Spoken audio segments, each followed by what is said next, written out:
ทุกคนมือแรงผู้ใดอ่าอยากได้บานสกอร์สูงเนาะคัดมา3คู่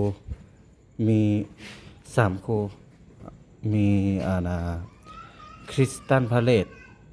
สูงกว่า 2.75 แล้วก็คริสตัลพาเลตแล้วเนาะคู่ที่2แมนปอโต้สูงกว่า3.00เด้อนี่เด้อปอโต้อ่าคู่ที่3แมนฟอเรสต์สูงกว่า 2.75 คือกันเด้อ3คู่สำหรับข้อยแล้วใส่ไป6คู่แต่ว่าคู่ที่คาดมาก็คือ